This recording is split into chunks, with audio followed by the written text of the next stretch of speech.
Have you ever felt the world itself watching in silence?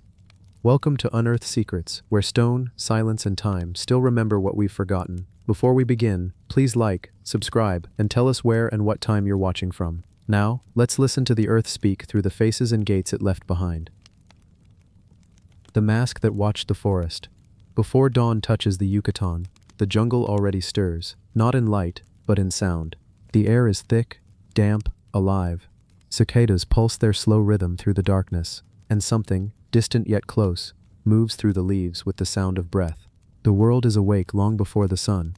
Then, as the first pale threads of light slide between the cicada trees, the mist begins to lift. Vines glow silver in the half-light. Bats vanish into the hollows of the ruins. The forest reveals its bones, stone steps rising through roots, walls half swallowed by green, and at the center, high above the tangled canopy, a face carved in limestone gazes out into eternity. Its eyes are wide, its mouth slightly open, caught between human and divine. Moss fills its cracks, vines drape its brow. Yet beneath the softness of centuries, the expression remains. Calm, watchful, eternal. They call it the guardian of Balam, the black jaguar. It watches not from the ground but from the temple's highest chamber, a mask larger than any human, carved into the entrance of what once was a royal tomb. Even now, its gaze feels alive, as if the forest itself moves according to its breath. You climb the steep steps slowly. Each stone is slick with dew, warm beneath your palms. The smell of earth and sap fills the air. The forest hums around you. Birds, insects, frogs, their voices weaving into a single low chorus. Every step upward feels older than the one before. Balam, the black jaguar, was once a city of kings, long before the Spanish, long before the jungle reclaimed its temples. It was alive with laughter and ritual, its plazas filled with dancers, its walls painted with scenes of gods and men. But now, only the guardian remains whole. At the top you pause. The world opens around you, endless green, rolling to the horizon like waves of leaf and mist. The air is heavy, thick with the scent of rain and limestone. And there it is, the face. The mask stretches taller than a man, framed by curling forms of serpents and feathers. Its mouth gapes slightly, revealing stone teeth, and within them, a doorway. The entrance to the tomb of Ukit Tok, the ruler who believed he would return as a god. The guardian stands watch over his passage. You approach, careful not to touch. The carvings are so intricate they seem alive. Scales of serpents, the curling edges of clouds, a crown of jaguar ears and wings. Time has not erased their detail, only softened it, made it part of the forest. In the early light, the mask seems to breathe. Shadows shift across its face, turning its eyes from hollow to bright. The jungle wind sighs through the cracks in its stone lips, and for a moment you could swear it whispers. You step closer. Inside the mouth, the tomb's entrance, darkness waits, cool and absolute. The air smells different within, dry, mineral, silent. You lean closer, and the forest falls away. Only your heartbeat remains. Inside, the chamber is small, walls painted with faint red and black, the colors of life and death. Carvings of jaguars, serpents and stars still cling to the plaster, half faded but clear enough to tell a story. A stone platform stands at the center, the resting place of the king, but it is not him that lingers, it is the guardian. Even inside, its presence fills the air, the sense of being seen, even in darkness. The Maya did not build masks for beauty, they built them for life. Every mask was a face for the unseen, the god that watched over a place, a person, a moment. The guardian of Balam was carved not as decoration, but as transformation. The ruler buried here was not meant to remain man. Through ritual, through stone, through the breath of the jungle itself, he became something more, a watcher, half man, half god, half jaguar, bound to protect the balance between life and the forest that gave it. The air shifts, a drop of water falls from the ceiling, landing on the stone floor with a sound that echoes like a whisper. You look up, the light has changed. Thin beams cutting through cracks in the roof, striking the painted walls. The dust in the air glows golden, swirling like smoke. Everywhere the forest breathes in rhythm with the mask. You step back out into the daylight. The face looms above you again, immense, patient. The forest has begun to move louder now, as if the day itself answers to the guardian's gaze. The hum of insects builds. Parrots call through the canopy. Somewhere far away, thunder rolls. The jungle remembers what it protects. You sit on a low step, looking up. The mask does not blink. It does not change. Yet the longer you watch it, the more alive it feels. Not as though something is trapped within it, but as though something is looking out from behind it. The Maya believed that every place had a spirit, that stone was not dead, that even walls could breathe if given purpose. They built the mask as threshold, between the living world and the underworld, between sound and silence, between earth and sky. When the ruler's body was placed in the tomb, his breath was said to pass into the guardian's mouth, his soul carried into the forest. The mask became his new face, one that would never age, never sleep, never stop listening. And for centuries, it has listened. Through rain, through war, through centuries of vines reclaiming the city, it has listened. To the call of jaguars at night, to the laughter of children, long gone, to the footsteps of those who rediscovered it. To every rustle of the forest it watches over. It has listened. The wind changes direction. A faint scent of rain drifts through the trees. The light dims again, clouds gathering above the canopy. The first drops fall, heavy and warm, pattering on leaves, running down the stone face of the guardian like tears. The forest darkens. The rain becomes a curtain, washing the air clean. The sound of it fills the world, one vast voice made of 1,000 smaller ones. And still, the mask watches. The storm breaks. Thunder cracks overhead, shaking the trees, shaking the temple itself. The sound rolls through the stone, through your chest.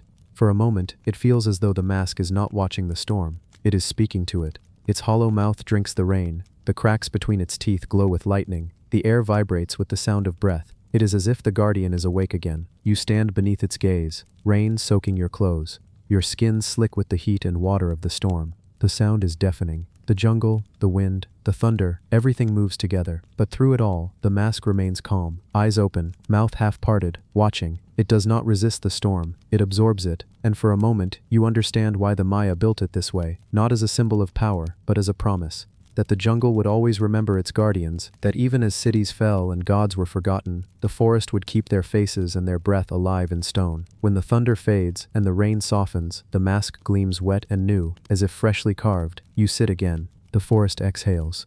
Steam rises from the stones. The air smells of wet leaves and earth. The cicadas begin to sing again, their sound echoing between trees, like slow applause. The guardian watches the forest wake from its storm, and above it, the clouds break. Sunlight spilling in soft gold across the ruins, catching in the mask's eyes, turning them into light. You can almost see your reflection there, caught for a moment between centuries, the living looking into the gaze of what never died. And then, slowly, the jungle reclaims its rhythm. The mask grows still again. Only the forest moves. The storm leaves as quietly as it came. The clouds break apart and drift toward the horizon, and the jungle hums with new life. Rain drips from the canopy in slow, steady rhythm, each drop finding its way through leaves to soil, to stone, to silence. The air is warm again, the kind of warmth that feels alive, as if the forest itself is breathing beside you. You stay until twilight. The ruins shift with the light. Their shapes change from gold to shadow, their edges softened by distance. The jungle's voice deepens, cicadas louder now, frogs calling from unseen pools, the occasional rustle of something moving through the undergrowth. And still, above it all, the mask watches.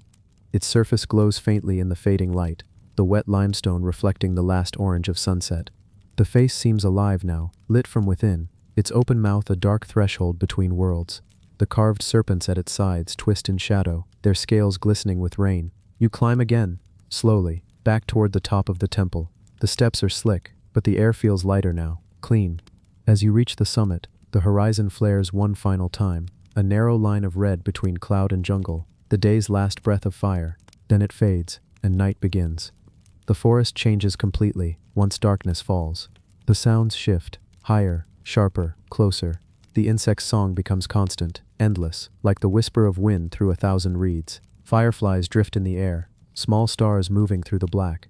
The temperature drops. The earth cools. You sit before the guardian's face once more. The mask is nearly invisible now except for the faint gleam of moonlight touching its eyes.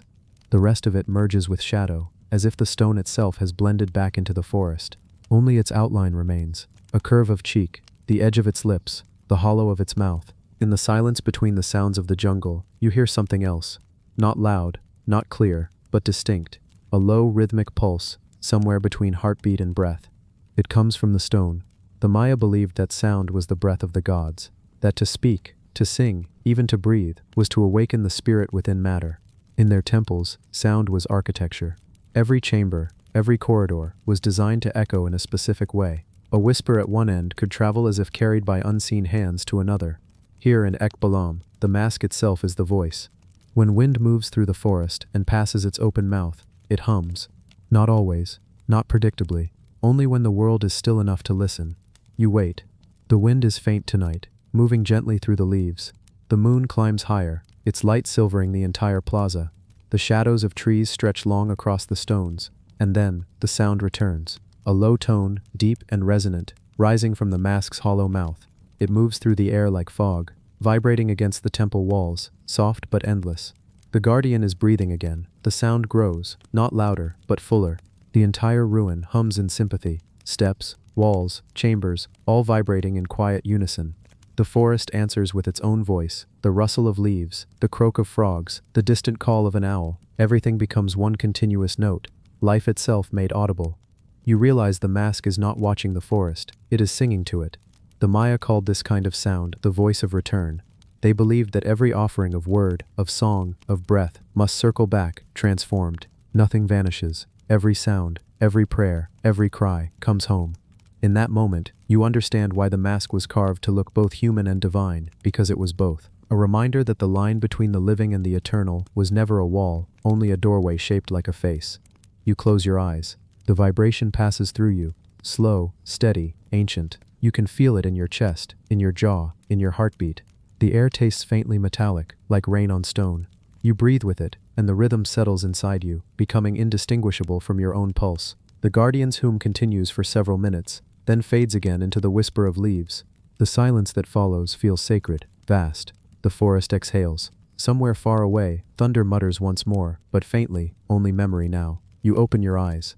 The mask gleams under the moonlight, water still dripping from its edges. The open mouth catches the glow, making it seem as though light itself is emerging from within the stone. Its expression is unchanged, but you can see now what you couldn't before: compassion, patience, a stillness so complete it feels like grace.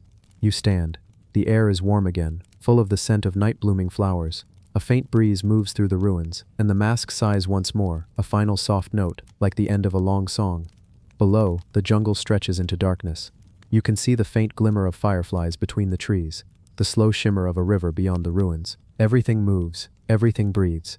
You start your descent, step by step, careful on the slick stones. The sound of the forest rises to meet you. Louder now, closer, life returning to its endless rhythm. At the bottom, you turn back once more. From here, the mask is only a shadow framed by stars, but its presence is unmistakable.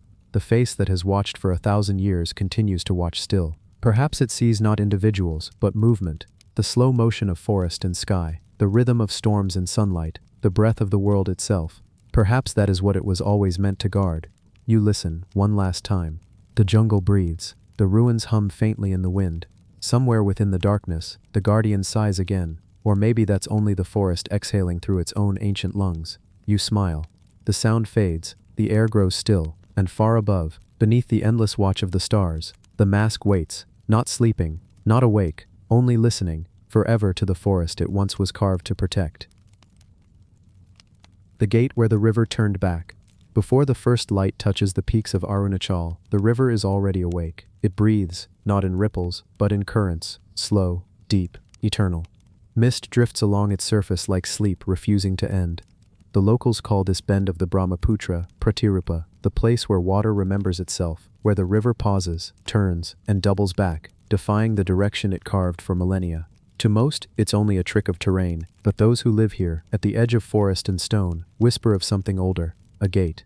Half buried at the water's edge, carved into the mountainside where the river bends, stands an arch of black stone. Weathered, immense, streaked with veins of quartz that catch the first light like frost.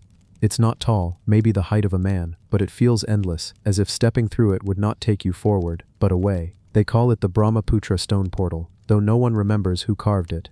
Some say it predates temples, kings, even language. Some say the river carved it itself, a wound in stone that healed into purpose.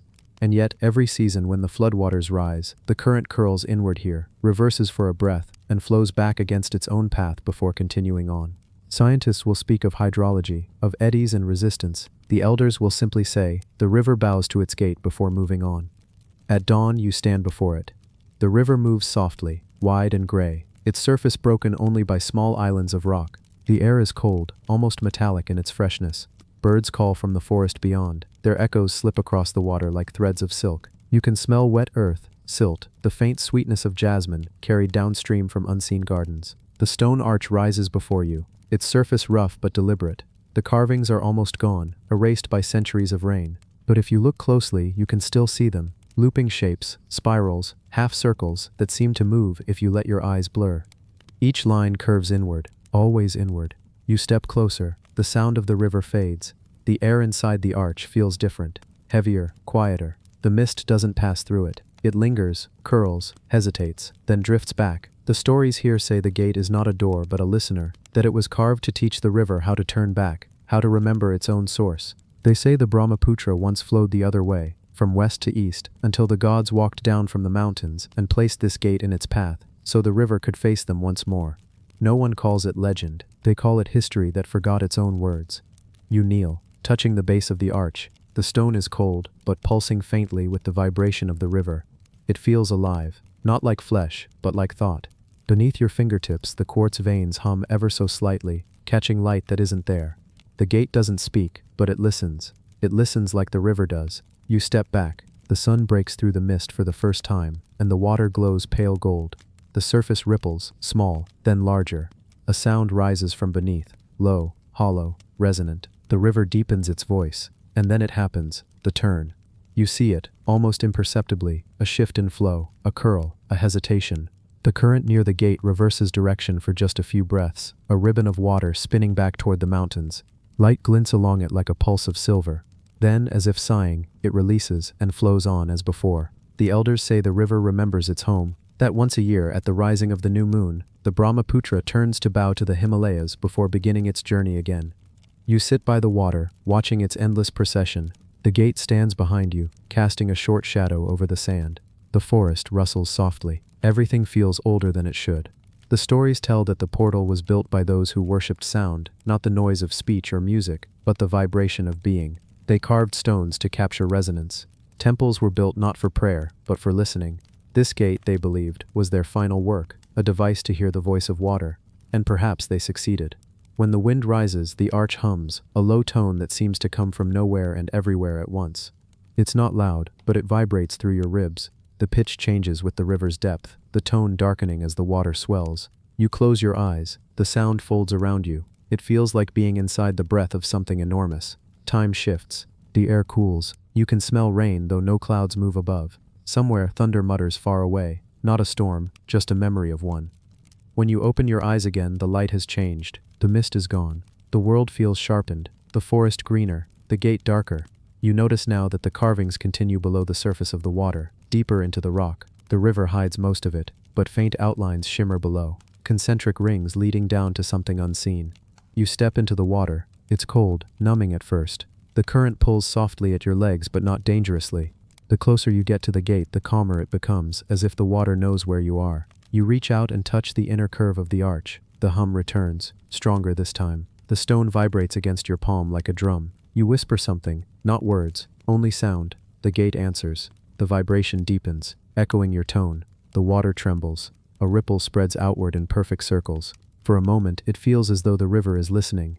The Maya had the guardian face, you think. The Haida had their watchman. Here, the river itself watches. And through this arch, it speaks. The sound fades again. The hum dissolves into wind. You step back onto the bank. Dripping, breath slow. The forest watches in silence. The sun has risen fully now, but clouds have gathered in the east. Thick, heavy, holding light in their bellies. Birds wheel above the water, their cries sharp and fleeting. You sit beneath a fig tree and watch the gate. The river flows on, steady as time. But in its reflection you see something strange. The arch's shadow doesn't move with the sun. It remains still, pointing always toward the mountains. It's then you remember the old phrase of the river folk, where the water looks back, so must we. The gate is not for crossing, it is for remembering. The river that flows here will one day reach the ocean, but before it does, it pauses to face the place it began. The gate teaches it that, and maybe in its quiet way it teaches you too. The afternoon drifts by, the light turns warmer, the shadows longer. The hum of the river becomes a rhythm you can feel in your pulse. Everything slows. When the sun touches the horizon, a wind rises. Gentle, cool, moving from the east. It passes through the arch and carries with it the faintest sound. Not hum, not echo, but voice. A language too old to understand, too beautiful to question. Night folds itself over the valley like silk soaked in ink. The last trace of sun fades behind the hills, and the sky deepens until the river itself seems to glow, a mirror of scattered stars flowing through darkness. The sound of the Brahmaputra changes with nightfall. It becomes slower, fuller, more deliberate, the kind of sound that feels less like motion and more like thought. You stay beside the stone arch. The forest has fallen quiet, except for the rustle of unseen wings, the call of a nightjar from far away, the occasional plop of a fish breaking the surface of the water. The air smells of wet leaves and silt.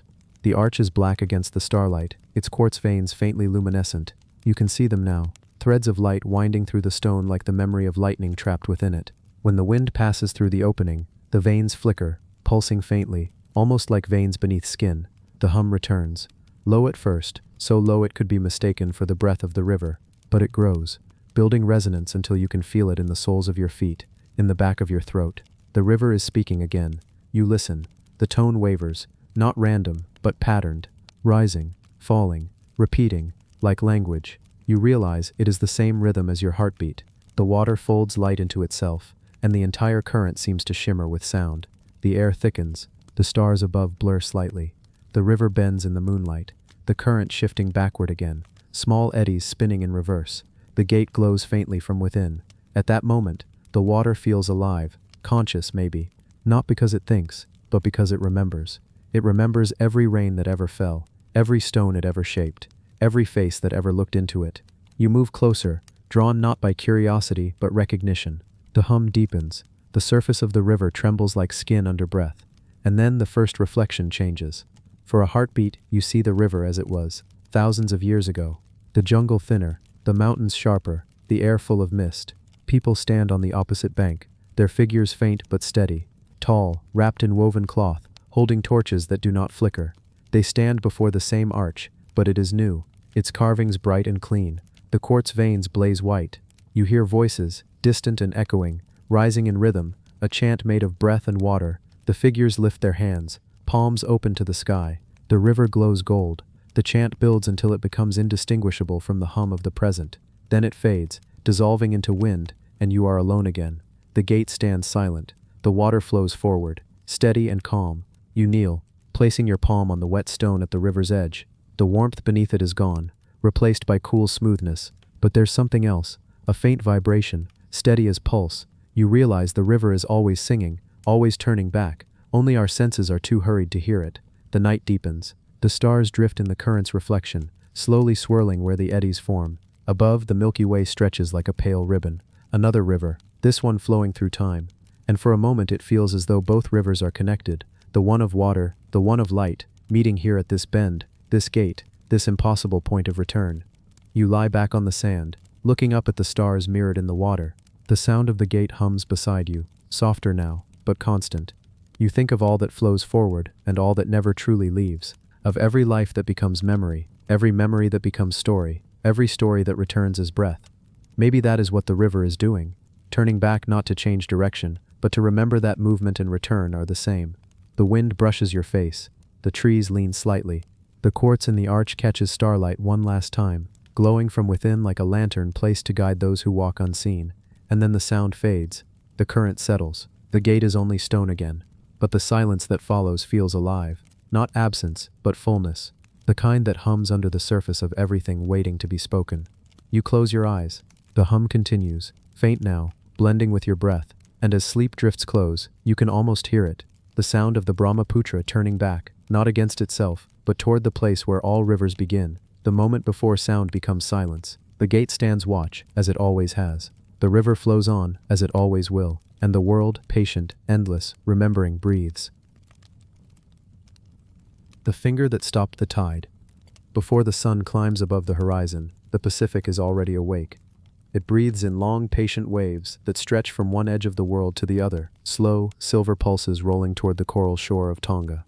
Mist rises where the sea meets land, a veil between blue and green. Palms sway, their fronds whispering in rhythm with the tide. And above it all, in the quiet fields of Tonga Tapu, 3 slabs of coral limestone rise from the earth, ancient, still, unmoved by centuries of wind and salt. 2 stand upright, heavy as cliffs. The third rests across them, balanced with impossible precision, forming a perfect stone gate. The locals call it Haʻamonga a Maui, the burden of Maui. But the elders, when they speak softly, call it something else, the finger that stopped the tide. You walk toward it just as the first light breaks. The sea glows silver in the distance. The air is thick with the scent of salt and pandanus. Beneath your feet, the ground is damp and cool, still holding the night's breath. The monument looms larger as you approach, its edges softened by time. its surface carved by rain and coral sand. Each upright pillar weighs more than 40 tons. They rise taller than a man, their tops rough and scarred from the tools of another age. The lintel that bridges them, massive, precise, sits locked in place as if gravity itself were an afterthought. The air within the arch feels different. It is cooler, quieter, as though the world outside cannot reach it. The sound of waves dulls, replaced by something deeper, a faint hum, the kind that only stone and distance can make. This place does not command attention, it absorbs it. No one knows exactly when Haʻamonga on Maui was raised. Some say it marked the boundary of a royal compound, others an ancient calendar aligned to the solstice. But there are older stories still, ones told before calendars, before kings. They say the demigod Maui built it to hold the sea still. Once, they say, the tides rose higher each year, swallowing the coast, taking villages, fields, the very roots of the island. Maui, the trickster and the maker, thrust his finger into the earth and pulled a gate from stone. He told the sea, "You will come no further," and the sea listened. Even now, when storms strike Tonga and the ocean claws at the shore, the locals say the waves break softer here, as though something unseen holds them back. You stand beneath the lintel, looking up at the sky framed by coral stone. The light spills through the opening, pale gold and clear.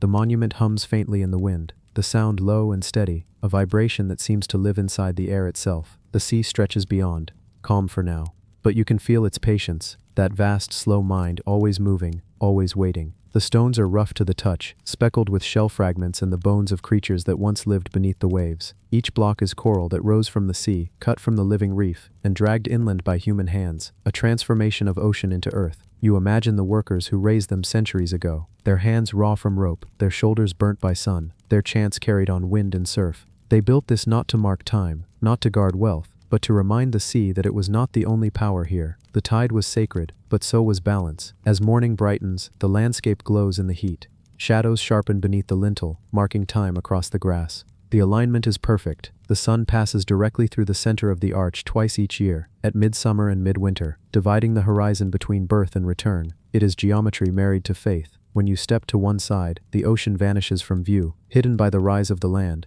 When you step back, it appears again, endless, shimmering, alive. The gate stands between the two, land and sea, silence and motion, permanence and change. You sit in the grass and listen. Wind moves through the palms like water over shells. Far off, waves break against coral. The rhythm feels older than any word. You can almost hear it counting. Each breath of the sea, another line in a story. The island still tells. The elders say that during the longest nights of the year, when the moon is gone and the tides sleep low, a faint glow moves through the stones. They say it is the memory of Maui's hand, the echo of the divine touch that once pressed against the island to calm the waves. They say if you place your ear against the stone, you can hear the sea on the other side of the world. You try it. The coral is warm from the sun, but inside, it hums, a deep, slow tone, like a shell pressed against your head.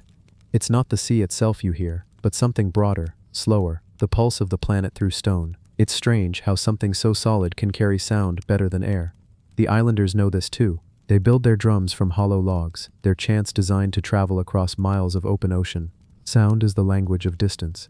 It binds what cannot see itself. Haʻamonga on Maui, you realize, is the same. It binds what moves and what stays still. A gate between tides. You step back, sitting again on the edge of shadow and light. The sea is brighter now, whitecaps flashing under the midday sun. The air shimmers with heat. Insects buzz softly in the grass. For a moment, nothing moves. Then faintly, a change. The wind shifts direction. The waves slow, then pull harder, curling against the reef. The tide is turning. You watch as it rises, inch by inch, pushing against the shore. The waves grow taller, closer, their edges foaming white. The line of water creeps inland, swallowing shells and sand, reaching for the base of the old stone gate. It touches, just barely, the bottom of one pillar, licking the coral surface with salt, then stops. The sea hesitates, and begins to retreat. The rhythm reverses. The water pulls away, gathering itself back into the horizon, leaving only wet sand gleaming in the sun. The tide has turned back. It happens every day, of course. The pull of the moon, the dance of gravity. But here, in this moment, it feels like obedience, as if the ocean still remembers the command of a hand made of myth and stone. You smile. The wind softens again. The air smells faintly of salt and hibiscus. The gate hums quietly, a vibration too low to name. By evening, the light turns gold. Shadows stretch long through the archway, falling across the grass like lines of a forgotten script. The air cools. Birds settle in the trees. The sea turns silver once more. And still, the monument stands unchanged. A finger of coral turned toward the sky, holding the balance between water and world. Night drapes itself over Tonga Tapu in slow folds. The sea darkens to ink, smooth and heavy. The air grows still enough that you can hear the slow hiss of each wave curling against the reef, miles away.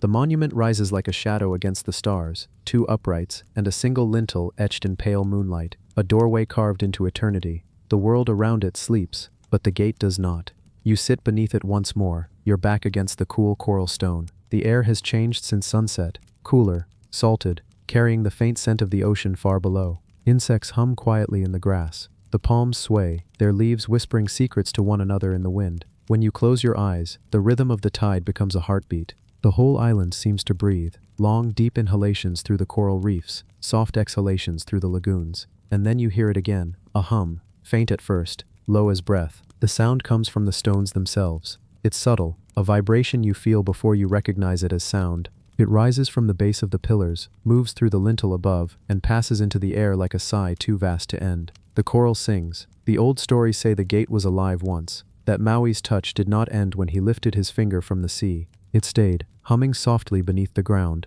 the resonance of creation itself, the sound that holds the tides in balance. You press your hand against the pillar. The stone is cool, but under its surface you feel a pulse, steady, slow, endless.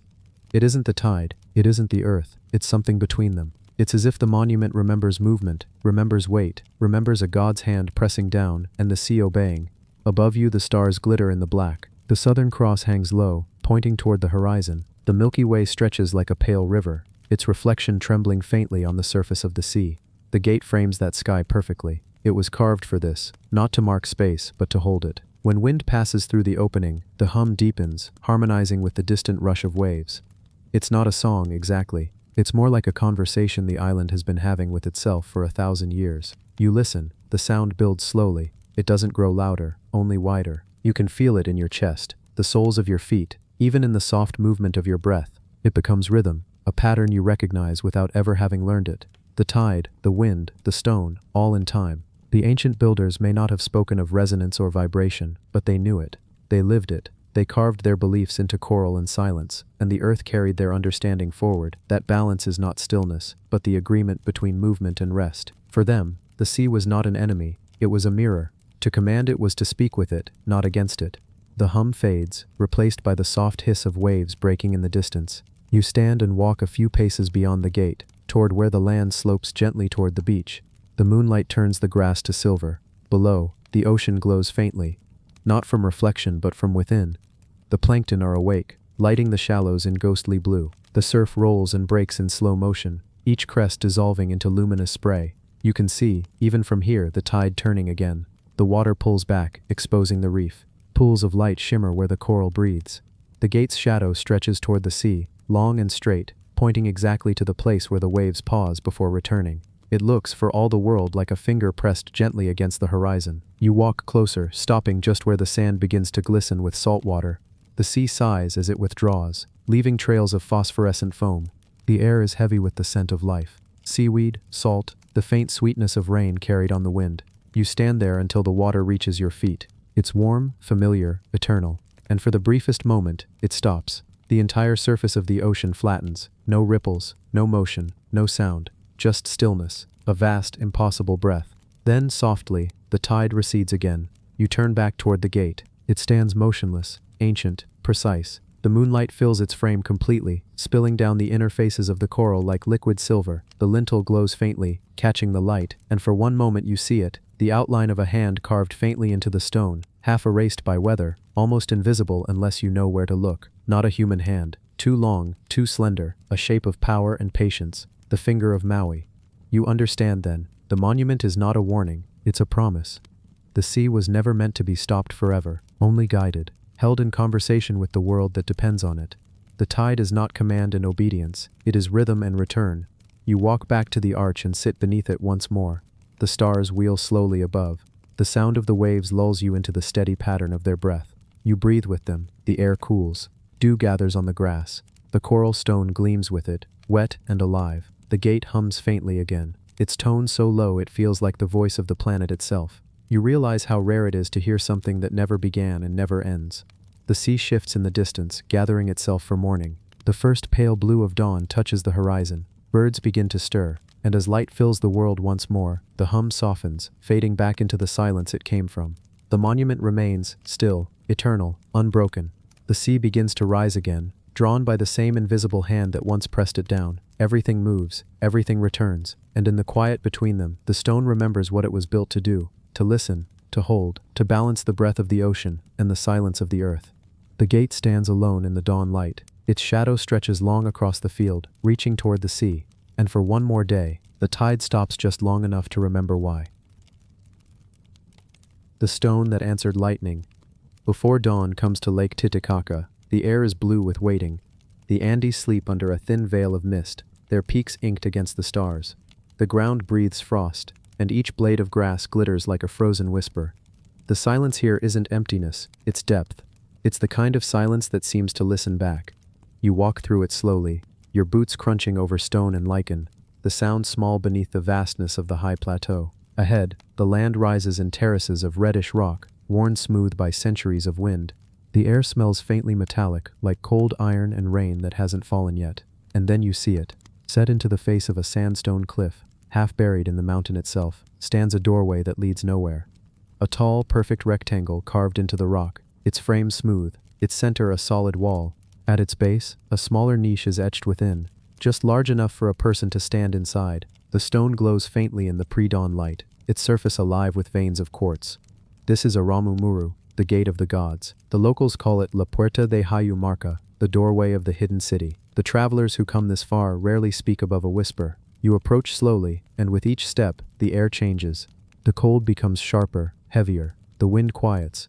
It feels as though something vast and ancient has noticed your presence. The stories say this place was carved not as entrance, but as echo. A mirror for the divine, a place where the sky could see itself. The Incas believed it was older than their empire, carved in the age before words, when gods still walked as storms across the earth. They said the priests of the sun came here carrying a golden disc, the key of the stars, and that one of them, a man named Aramu Muru, passed through this stone and vanished into light. No one saw him again. The mountain remembers. You stop before the portal. The stone rises above you, nearly twice your height, its red surface flickering with the faint light of dawn. You reach out and touch it. It's cold, not dead, but charged, like metal before a storm. The surface is impossibly smooth. You feel something faint beneath your palm, a vibration, soft but steady, as if the mountain has a heartbeat. When lightning storms roll across the plateau, they say this stone hums, not cracks or scorches, hums. The locals will tell you it's not superstition, they've heard it. Some even say they've seen the light travel through its veins, coursing up the quartz lines like breath through arteries. They call it the stone that answers lightning. The first bolt, they say, does not strike from above but from within. You step closer to the small niche, the hollow at the base of the doorway. It's just your height. The floor is smooth, the back wall faintly curved, like the impression of a missing figure. You stand before it, looking up at the sky framed by the stone. The clouds are beginning to gather over the lake. Light moves behind them, flashes without thunder. The wind picks up, carrying the scent of rain and copper. It threads through the rocks, moaning softly. Somewhere in the distance, the first crack of thunder rolls, deep, slow, like something vast turning over in its sleep. And for a moment, the stone beneath your hand warms. It's subtle, almost imagined, but real. The vibration grows, a deep thrum that rises through the ground, through your legs, into your chest. You take a step back, the air thickens, your breath becomes visible, a thin trail of silver mist. Then, from behind the mountains, lightning flashes, white light floods the valley, blinding, soundless for a heartbeat. And when the thunder comes, it doesn't feel like sound. It feels like movement. The stone hums. The vibration becomes tone, low, resonant, singing through the rock. You can feel it more than hear it. The ground joins in. The mountain answers back. Another flash, closer this time. The veins of quartz light up, glowing faintly blue. Threads of light crawling through the stone's surface. The doorway seems to breathe. For centuries, travelers have claimed that at the height of a storm, when the lightning and the humming become one, the stone glows so brightly that the niche disappears, and a figure, tall and radiant, steps through. They say it is not God nor man, but something between, a messenger of sound and storm. You stand in the rain now. The wind lashes your face, cold and sharp. The plateau shudders with thunder. The lightning splits the sky again, and this time the hum rises in answer, not from the mountain, but from within the stone itself. It's the sound of resonance, of energy finding its home, the sound of earth remembering the language of the sky. For a few breaths, everything around you glows, not blindingly, but with the soft, even radiance of heat without flame. The rain seems to hang in the air, frozen mid-fall. The hum climbs, higher now, harmonizing with the storm. And then, silence. The thunder stops, the rain ceases, the air is perfectly still, the world holds its breath. You look up, the clouds hang motionless, the air feels charged, as though it could shatter or sing at any moment. The stone before you glows faintly, pulsing in rhythm with your heartbeat. In that stillness, you understand what the elders meant when they said the gate was not built to be walked through, but to be heard. To open it is to listen. The hum fades slowly, leaving behind only the sound of wind moving through the grasses. The light drains from the quartz veins. The storm, as quickly as it came, begins to retreat. You sit on a nearby rock, soaked but calm, your hands trembling slightly. The air smells clean now, washed, renewed. The lake below glimmers under the returning light. The portal stands silent again, unchanged, unbroken, eternal, but the echo of that sound, that deep, impossible resonance, remains. You realize then that lightning and stone are kin. Both move through time in flashes. One from the sky, one from the earth. Both remember, both return, and when they meet, even for an instant, they speak a language older than sound itself. You close your eyes, and in the darkness behind your lids, you can still see the light, not blinding, not burning, but knowing. The sun has long since vanished beyond the ridges of the Andes, and the high plain breathes its slow, cold breath across the lake. The clouds that carried the storm drift away in tatters, their edges catching the last red of the west before fading to indigo.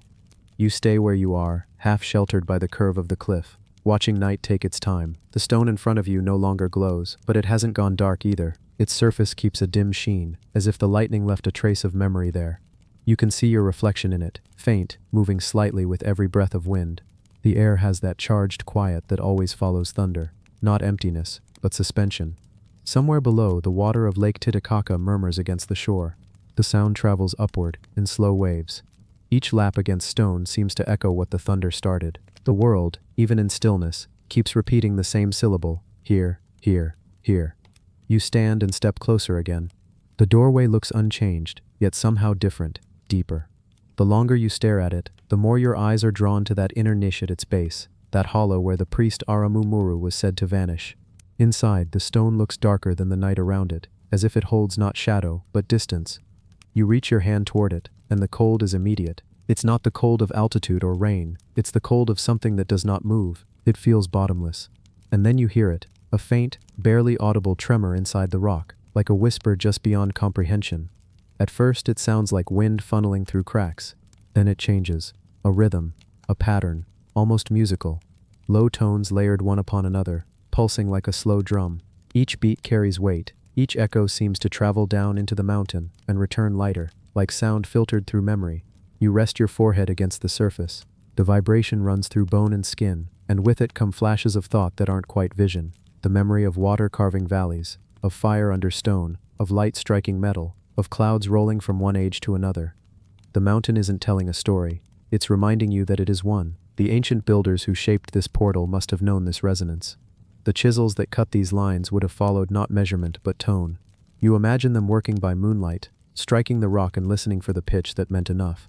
The door was tuned, not made. Lightning, when it comes, simply completes the instrument. You open your eyes again. The moon is rising over the lake now, wide, pale, almost full. Its reflection stretches across the water in a trembling path.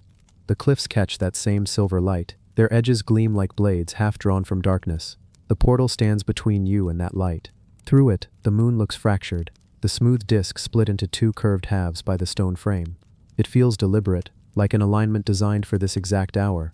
You step back, watching how the moonlight fits through the doorway. As it climbs higher, it fills the rectangular frame perfectly. The small niche at its base glows pure white. For a heartbeat, the stone looks transparent. You can see the faint shimmer of quartz veins running deep inside, a web of light frozen in motion. And then you hear thunder again, but far away this time, beyond the horizon, too distant to bring rain. The vibration reaches you a moment later, a deep bass that passes through the ground more than the air. The stone answers with a hum so soft it might be imagined. Two sounds meeting across distance, a call and an answer. The hum fades slowly. The lake stills. The stars appear one by one until the sky is crowded with them, a net of fire stretched tight above the Andes. You can trace constellations older than names, see patterns the Inca priests once followed to mark seasons and solstice. All of them point, in their own slow way, toward the same truth. Nothing stands still, but nothing is lost. You sit down again at the base of the portal. The rock behind you radiates faint warmth from the storm it survived.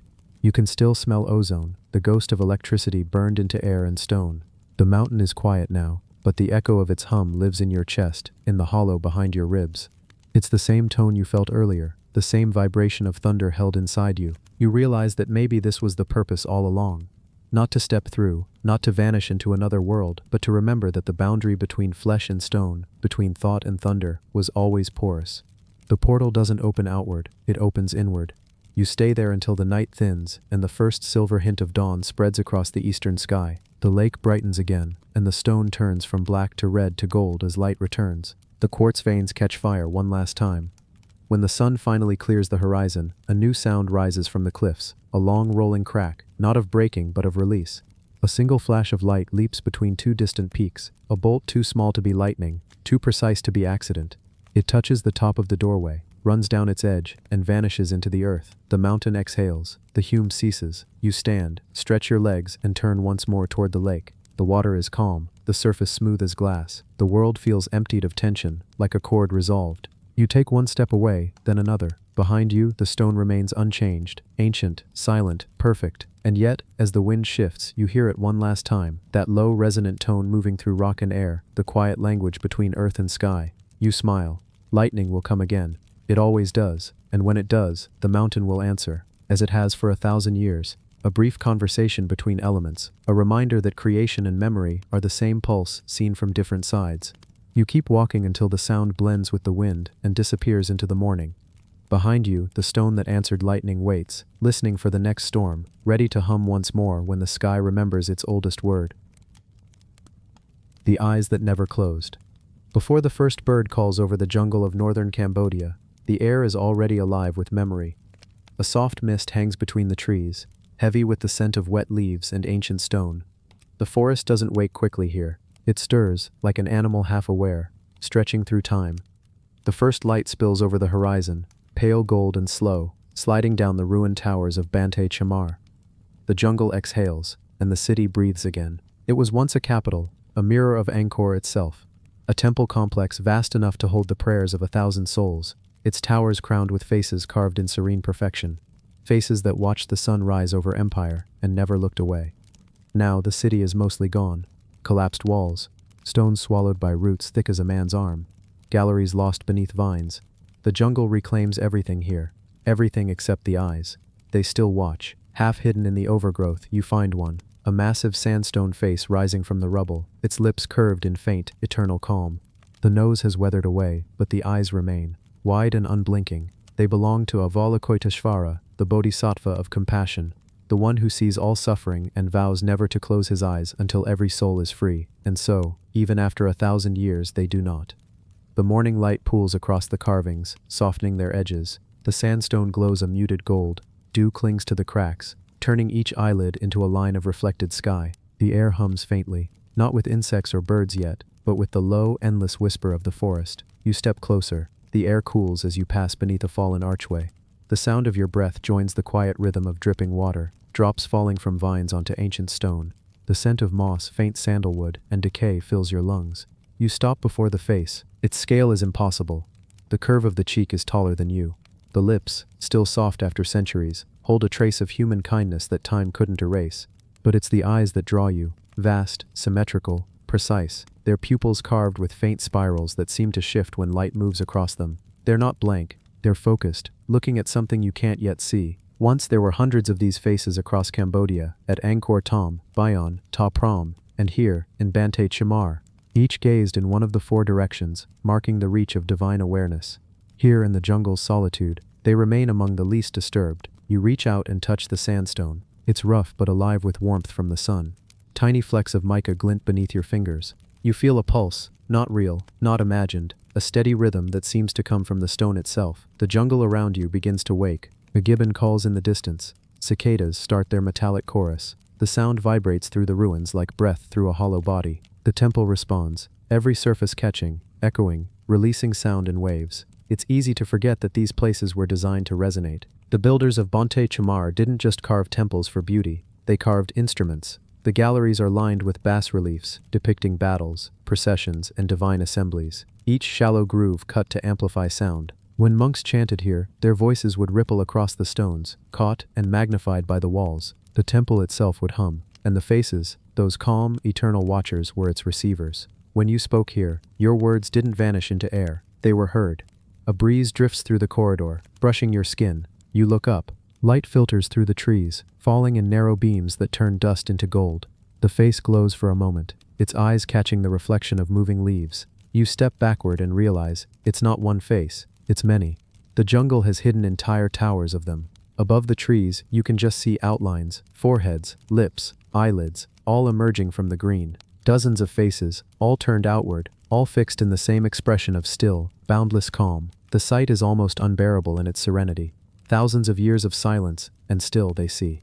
You climb the broken staircase of one tower, your hands brushing against carvings slick with moss. Each step creaks under your weight but holds. The jungle opens as you ascend, until at last you reach the top. The view stretches endlessly, green in every direction. The forest rolling toward the horizon like an ocean, frozen mid-wave. The morning haze glows with rising light. Birds wheel in spirals above the canopy. Below, the stones of the temple complex stretch like ribs through the undergrowth. And surrounding you, carved into the four sides of the tower, the faces look out across the world. They're larger here, weathered by centuries of rain, but no less watchful. The eyes are half-lidded, carved with the slight downward tilt of compassion, the gaze of someone who understands everything and forgives it all. You stand between them. The wind moves across the tower, carrying the scent of jasmine from the jungle below. For a moment you close your eyes too. The warmth of the sun on your skin feels like a hand resting gently on your shoulder. When you open them again, you swear one of the faces has changed. Not by movement, but by perception. Its gaze feels different now, closer. You can't explain it. You blink, but the feeling stays. The legend says that when the eyes of Banteay Chhmar fall upon you, they show you not what you seek, but what you hide.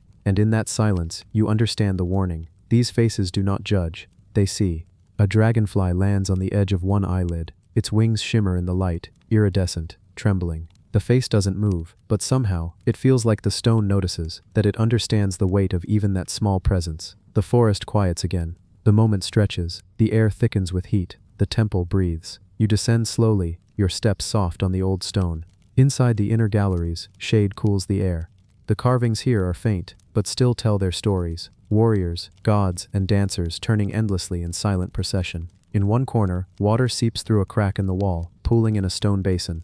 The reflection of the nearest face ripples faintly on its surface, distorting with each drop. It looks as though the stone itself blinks. You kneel beside it, touching the water. It's cold, smooth, pure. The reflection stabilizes again. Two eyes looking back from beneath the surface, unmoving, endless, alive. A wind rises suddenly through the corridor. Leaves tumble across the floor. Outside, thunder rolls faintly over the distant jungle. The light dims, turning from gold to gray. The temple listens, and the eyes, those vast patient eyes, seem to sharpen their focus. You whisper without meaning to. A word, a breath, a sound too small to matter. And somewhere deep in the stone, an echo answers. Not words, just tone. Low, hollow, human. The kind of sound that doesn't fade when it ends. The storm begins to gather beyond the horizon. The air thickens, waiting. The faces wait too. The eyes never close. The first drops of rain come without warning. Thick, warm, heavy. The kind of rain that feels alive, that smells like earth remembering itself. It falls through the canopy, striking leaves, then stone, then skin, until the jungle is no longer whispering but roaring. The storm sweeps across Banteay Chhmar like a tide returning home. The faces glisten under it. Water streams down their cheeks, tracing paths carved centuries ago by other rains. In the lightning's pulse, the eyes flash, not with movement, but reflection. The jungle blinks in their gaze. You take shelter beneath a half-collapsed archway. The sound is deafening but strangely melodic. Every tower, every gallery, every hollow corner of the temple catches the rain differently. It's as if the entire city is singing. The monks once called this the chant of the returning sky. They believed each drop carried the voice of a soul reborn, falling from heaven, striking earth, rising again as vapor. Rain wasn't destruction here, it was continuation. You step out into it.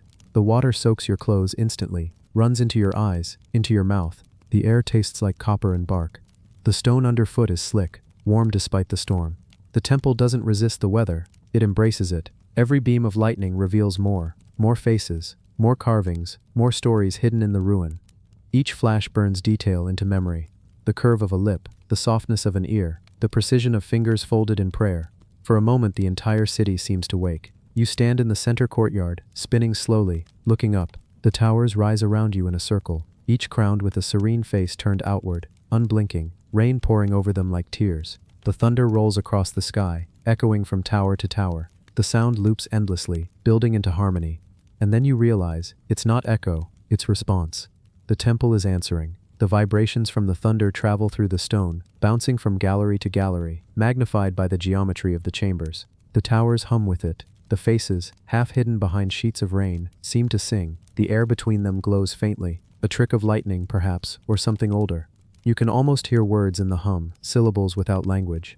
You close your eyes and let the sound move through you. When the storm is at its height, the noise reaches a frequency that feels less like sound and more like presence. You can feel it in your chest, in your bones, behind your eyes. It's not frightening, it's clarifying. It feels like recognition. The rain falls harder, the air thickens, the hum deepens until it matches the pitch of your heartbeat. For a few breaths there is no you and no temple, only resonance. The bodhisattva sees all suffering, the texts say, and turns it into compassion. Perhaps this is what that means, to absorb everything and respond only with stillness. You open your eyes again, the faces glow, lightning forks across the horizon, and for a heartbeat, you see them illuminated all at once, hundreds of eyes staring through the downpour, their gazes meeting in the storm's light, and then the thunder breaks, the vibration stops, the rain begins to ease, steam rises from the stones, the water runs off the carvings in narrow streams, gathering at your feet.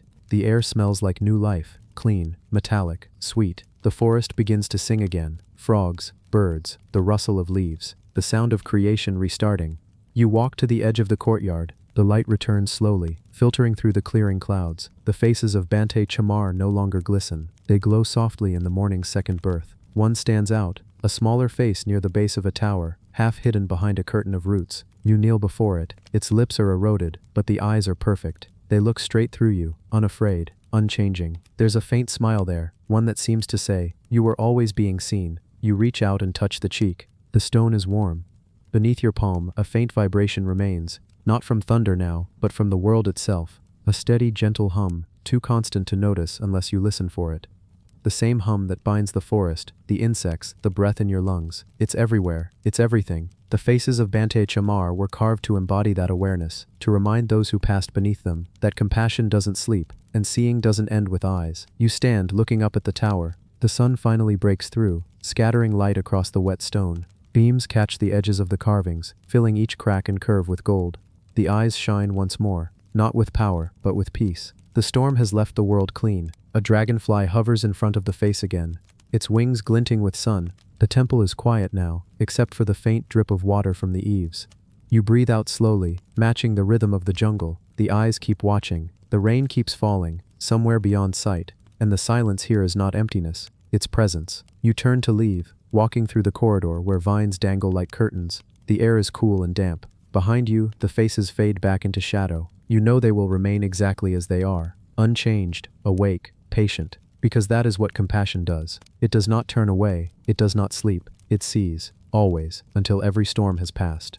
The jungle closes behind you, swallowing sound.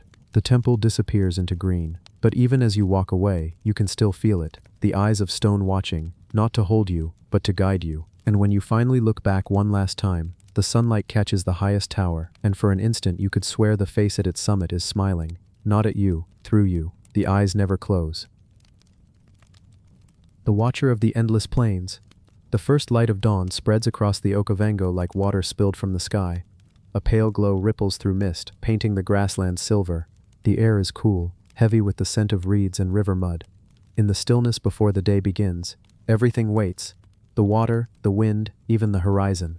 And there, rising from the flat expanse of the delta, stands a shape that doesn't belong. At first it looks like another island of rock among thousands. Then the light shifts, and you see it for what it is. Not nature, not accident, but intention.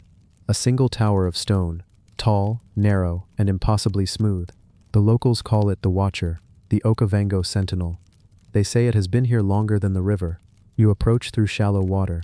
Each step sends ripples spreading across reflections of cloud and grass. The air hums faintly with insects, the constant breathing chorus of the delta. Hippos grunt somewhere in the distance. A heron takes flight, its wings cutting slow arcs through mist.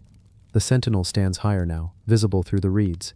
It's pale gray with streaks of ochre, a monolith rising from the floodplain. Its surface is too even, too precise. its corners too sharp to be natural.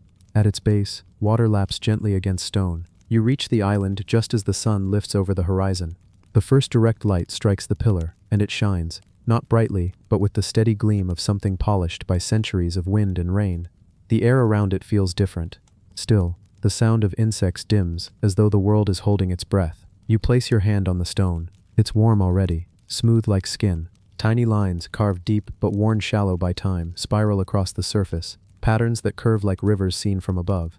Each one ends at the same point, an oval depression halfway up the pillar, a single eye. No one knows who carved it, or when. The local San elders say it was made before memory, in the time when stones could move and speak. The eye, they say, was meant to see the world as it once was, unbroken, endless, alive. You step back. The light catches the carving, filling its hollow with gold. The effect is startling. The Sentinel doesn't just reflect the sun, it seems to look at it. You move around it slowly. The air vibrates faintly, like the hum before thunder. Beneath your feet, the ground is solid, though the delta floods around it for half the year. The Sentinel's base remains untouched by water, as if it knows how to float without moving. Scholars have tried to measure it, map it, name it. They call it a mystery of erosion, or an anomaly of geology. But the people here know better. They say it is alive, that it listens, and that sometimes, when storms roll across the plains, it answers. The day warms quickly. The water shimmers. Herds of lecu antelope move across the horizon, their hooves splashing rhythmically through the shallows. The sound carries for miles, blending with the low murmur of wind through papyrus reeds. You sit in the shadow of the pillar. The air is thick with the smell of grass, heat, and distance. The delta stretches around you in every direction, a labyrinth of channels and islands, glinting in the sunlight like veins of silver. The Sentinel stands motionless, casting a long shadow across the water, and then faintly you hear it, a sound, not voice, not wind, something deeper, a vibration, low and sustained, that seems to rise from the ground itself. You press your palm to the stone, the hum is inside it. It's subtle at first, easy to mistake for imagination. But as the sun climbs higher, it strengthens, pulsing in rhythm with something you can't quite place. Then you notice it. The water around the base of the Sentinel is moving, not in waves, but in circles, perfect concentric ripples spreading outward. The air feels heavier. Your heartbeat slows to match the pulse. The Sentinel is humming. No one has ever recorded it. But travelers have written of the same thing. A low, resonant tone that fills the air during certain times of day, especially at the turn of the seasons. Some say it's the sound of wind caught within the hollow of the stone. Others whisper it's the echo of the earth itself, speaking through what remains of its first monument. You close your eyes. The hum deepens. It moves through you, gentle but absolute, a vibration felt in bone more than ear. You begin to understand why the people call it the Watcher. It doesn't observe, it listens. When storms pass, when herds migrate, when the river rises or dries, the Sentinel hears it all. It has been listening since before the first footprints touched this soil. The sound fades again as the wind shifts. The air grows still, heavy with the quiet that follows revelation. The sun glints off the water, blinding for an instant. When you open your eyes, the Sentinel seems taller, sharper, alive. You whisper to it, half without meaning to. Just a word, a greeting maybe. The wind stirs. A single gust sweeps across the plain, bending the grass, scattering droplets of water into the air. The light changes, and for a heartbeat, the Sentinel hums again. Not low this time, but higher, answering. It's unmistakable. The sound rises, trembles, fades into stillness. The water stills too. The air clears. You feel the hair on your arms lift. You're not afraid. You're seen. The day drifts slowly toward afternoon. The heat builds. The insects return to their steady rhythm. Birds circle overhead, their calls echoing faintly off the pillar. The world resumes its motion, as if the moment never happened. But it did. You can feel it. The hum lingers in your chest, in the spaces between heartbeats. The Watcher is silent again, but not asleep. It never sleeps. When night comes, it will listen to the sky. When the rains return, it will listen to the water. When silence falls, it will listen to that too. And in every sound, it will find the pattern of what remains. The Sentinel waits. You wait with it. And as the shadows lengthen, the horizon shimmers with heat and distance, endless plains unfolding in every direction, each one caught within the gaze of a single, unblinking eye. Night arrives not as a curtain, but as a slow, quiet breath. The last streaks of sunlight slide behind the horizon, and the plains exhale their warmth into the dark. The air grows cool, damp with the scent of reeds and rain, still hidden somewhere in the sky. The insects don't stop, they change. Their hum deepens, slows, becomes a pulse. You sit beside the Sentinel, wrapped in that sound. The water glows faintly with reflected starlight. Each ripple catches a fragment of the heavens and breaks it into 1,000 moving sparks. Above you, the sky is endless. vast enough to make even the horizon feel small. The Milky Way stretches like a ghost river across the dark, mirrored in the channels of the delta below. Two rivers of light, one above, one below, flowing in opposite directions, meeting at the stone in between. The watcher stands between them, a bridge not of travel but of awareness. You lean back against the rock. Its surface is cool now, but still holds a faint thrum of warmth, as though some deep current moves through it long after sunset. You close your eyes. The hum returns, quieter than before, a low vibration that seems to synchronize with your breathing. In this stillness, time softens. The sound of your pulse merges with the insect's rhythm. Somewhere far off, a lion roars. One long, rolling note that travels for miles before dissolving into the night. The sentinel answers. Not with sound this time, but with silence that feels deliberate. The air pauses. The reeds stop rustling. Even the water stills. The Okavango has countless stories of floods that never reach the sea, of rains that fall months before the water arrives, of herds that migrate in circles older than maps. But none are older than this. The elders say the sentinel stands at the place where sound first learned to listen, that before there were words, before even wind, the earth needed something to hold the memory of its own voice. That is what this pillar became, the first listener. They tell another story, softer, older still, that when the sky was new, lightning struck this spot 7 times in one night. When the storm ended, this stone was left standing, not split, not burnt, but humming with what it had heard. Ever since, it has kept watch, not over people, not over gods, but over the act of listening itself. You open your eyes. The stars have shifted. The moon, nearly full, rises low and heavy, turning the delta silver. The water around the sentinel gleams like glass. You can see your reflection clearly, your face, the pillar behind you, and above both, the moon's quiet gaze. And then you notice it. The reflection of the carved eye glows faintly. The moonlight catches in the hollow, turning it into a pool of light. For a moment, it looks alive. The sentinel watches the moon. The moon watches it back. Wind brushes your face, carrying the smell of rain from the far west. You can hear frogs now, hundreds of them, their calls rising and falling in perfect unison. The sound builds until it becomes a single tone. The hum grows with it. The ground vibrates lightly. The water trembles. The sentinel's tone harmonizes with the frog's song, deepening, shaping it. You realize the pillar is using them, using the world as its instrument. Every sound finds its place in that hum. The wind in the reeds, the soft splash of a fish, the far-off call of elephants crossing the floodplain. The sentinel gathers them all, layers them, turns them into something whole. You close your eyes again, and let it wash through you. The sound becomes warmth. The warmth becomes light, and in that moment, you feel what the watcher has felt for millennia, the endless conversation between water and sky, between sound and stillness. This is what it means to keep watch, not to judge, not to intervene, only to witness. The hum fades slowly, as if drawn back into the heart of the stone. The frogs quiet, the air settles, the water lies flat as glass once more. The night is full of breath. You look up again. The moon is higher now, casting the sentinel's shadow far across the floodplain. It stretches, straight and dark, reaching toward the horizon, as though the stone is pointing to something just beyond the edge of the world. You follow that line with your eyes until it disappears into mist. For a moment, you imagine you can see movement there, a faint shimmer in the darkness, like heat rising from dry ground. The air hums again, almost imperceptibly. You blink, and it's gone. But the feeling remains, that you've been part of something vast and wordless, something that will continue long after you leave. You whisper into the night, unsure why. The words are simple, I hear you, and the silence that follows feels like an answer.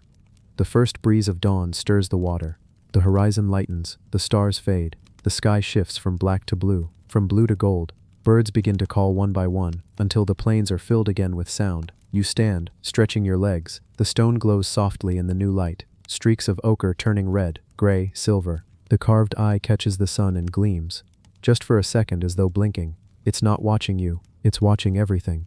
The delta breathes, the light spreads, and the world begins again. You take one last look at the sentinel, that silent listener rising from the endless plains, and turn toward the path that will lead you back through the reeds. Behind you, the hum returns, almost too soft to hear.